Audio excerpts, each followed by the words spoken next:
পৃথিবীতে স্বাদু পানির অন্যতম উৎস হিমবাহ।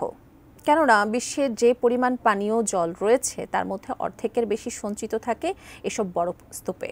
তবে অতীতের যে কোনো সময়ের চেয়ে দ্রুতগতিতে গলছে বিশ্বের হিমবাহগুলো। এর ফলে মানব অস্তিত্ব টিকে থাকবে কিনা তা আবারও ভাবিয়ে তুলছে গবেষকদের। বিস্তারিত শেখ ফরিদের রিপোর্টে।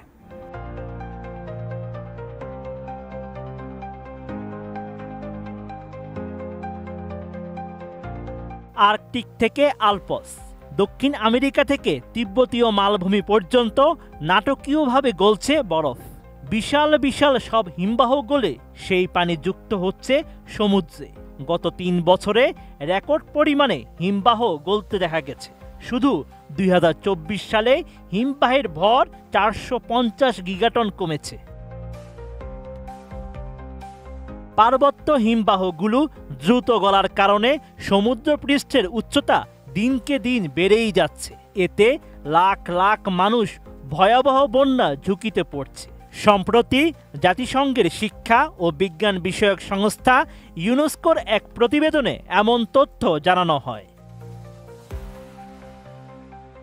এ বিষয়ে সুইজারল্যান্ড ভিত্তিক প্রতিষ্ঠান ওয়ার্ল্ড গ্লেসিয়ার মনিটরিং সার্ভিসের পরিচালক মাইকেল জ্যাম্প জানান, ১৯৭৫ সাল থেকে শুরু করে এ পর্যন্ত বিশ্বের হিমবাহগুলো থেকে ৯,০০০ গিগাটন পরিমাণ বরফ গলেছে। এই পরিমাণ বরফকে একসঙ্গে করলে তা জার্মানির আয়তনের সমান এবং ২৫ মিটার পুরুত্বের একটি বরফখণ্ড তৈরি করবে। সব মশার বিরুদ্ধে সুরক্ষা দিতে এলো বসুন্ধরা এক্সট্রিম অ্যারোসল, মশার বিরুদ্ধে এক্সট্রিম সুরক্ষা। জলবায়ু পরিবর্তনের কারণে বরফ গলার পরিমাণ আরও বাড়বে বলে শঙ্কা প্রকাশ করেছেন পরিবেশবিদরা। এতে সমুদ্রপৃষ্ঠের উচ্চতা বেড়ে এবং নির্ভরযোগ্য পানির উৎস কমে গিয়ে বিশ্বজুড়ে অর্থনৈতিক, পরিবেশগত এবং সামাজিক সমস্যা দেখা দেবে।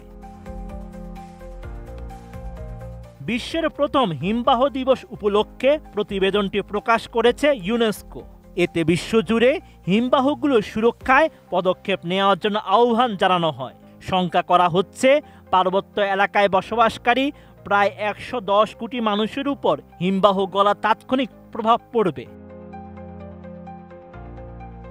ইউনেস্কোর নতুন প্রতিবেদনটিতে শঙ্কা প্রকাশ করে জানানো হয়েছে, উষ্ণতম অঞ্চলে ২০৩০ সাল নাগাদ হিমবাহগুলো নাই হয়ে যেতে পারে।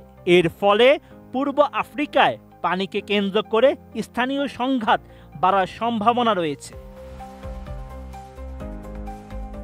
২০০০ সাল থেকে ২০২৩ সালের মাঝামাঝি সময় পর্যন্ত পার্বত্য হিমবাহ গলার কারণে বিশ্বের সমুদ্রপৃষ্ঠের উচ্চতা ১৮ মিলিমিটার বেড়েছে, অর্থাৎ বছরে প্রায় ১ মিলিমিটার করে বেড়েছে। তথ্য বলছে, সমুদ্রপৃষ্ঠের উচ্চতা ১ মিলিমিটার বাড়লে ৩ লাখ মানুষ বার্ষিক বন্যা ঝুঁকিতে পড়ে।